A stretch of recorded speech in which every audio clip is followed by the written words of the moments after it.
నెల్లూరు జిల్లా తోటపల్లి గూడూరు మండలం వరిగొండలో జరిగిన శ్రీ జ్వాలాముఖి అమ్మవారి నవరాత్రి ఉత్సవాల్లో ఎమ్మెల్యే సోమిరెడ్డి చంద్రమోహన్ రెడ్డి పాల్గొన్నారు.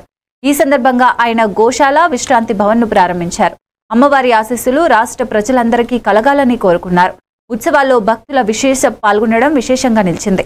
ఈ వేడుకలో ఒక భక్తుడు 5 కోట్ల విలువైన భూమిని అమ్మవారికి సమర్పించగా కార్యక్రమానికి మరింత వైభవం చేకూరింది.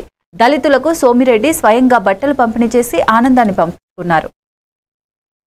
దేవాలయం గురించి పట్టించుకుంటుంది. చాలా కార్యక్రమాలు జరిగినాయి. ఇప్పుడు గోశాల నిర్మాణం చేయించింది. అందుకని డెఫినెట్ గా జ్వాలాముఖి కమిటీ ఆ ఆధ్వర్యంలో ఈ దేవస్థానం బాగా అభివృద్ధి చెందుద్ది. ఇక్కడ పార్క్ కూడా వాళ్ళు వైసీపీ వాళ్ళు వచ్చిన తర్వాత మూలబెట్టున్నారు. దాన్ని బాబురెడ్డి పట్టించుకొని పార్క్ ఇప్పుడు డెవలప్ చేశారు. పిల్లకాయలు ఎంజాయ్ చేస్తున్నారు చిన్నపిల్లలు. రాజశేఖర రెడ్డి ఒక కాంట్రాక్టర్, చాలా గొప్ప వ్యక్తి. ఆయన ఈరోజు మాల కూడా వేసుకున్నాడు. ఎకరా 20 సెంట్లు, ఎకరా 5 కోట్లు చేసే ఎకరా 20 సెంట్లు దేవస్థానంకి ఇచ్చి వెనకుండే 70 సెంట్లు గవర్నమెంట్ ల్యాండ్ మాకు ఇవ్వమని చెప్పి కోరాడు.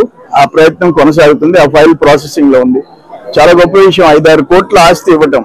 అట్లా 25 లక్షలతో ఇక్కడ భక్తులు రాత్రి విడిది చేయాలనుకున్న వాళ్ళకి 4 రూములతో ఏసీ రూములు, అటాచ్డ్ బాత్రూమ్ నీట్ గా ఉన్నాయి. ఇది కూడా నా చేతుల మీదుగా ప్రారంభం చేయడం జరిగింది. ఆ రాజశేఖర రెడ్డికి, ఆ జ్వాలాముఖి తల్లి ఆశీర్వాదాలు ఉండాలా, ఎప్పుడు ఉంటాయని చెప్పి తెలియజేసుకుంటూ ఈ కమిటీకి అభినందనలు తెలియజేస్తూ సెలవు తీసుకుంటాం. ఈ రోజు ప్రెస్ మీట్ జరిగింది సార్. కాకాని గోవర్ధన్ రెడ్డి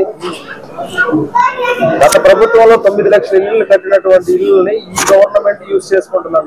కనీసం పేరైనా మార్చమంటారు. దాని గురించి అతనికి ఎందుకు ఈ దేవాలయం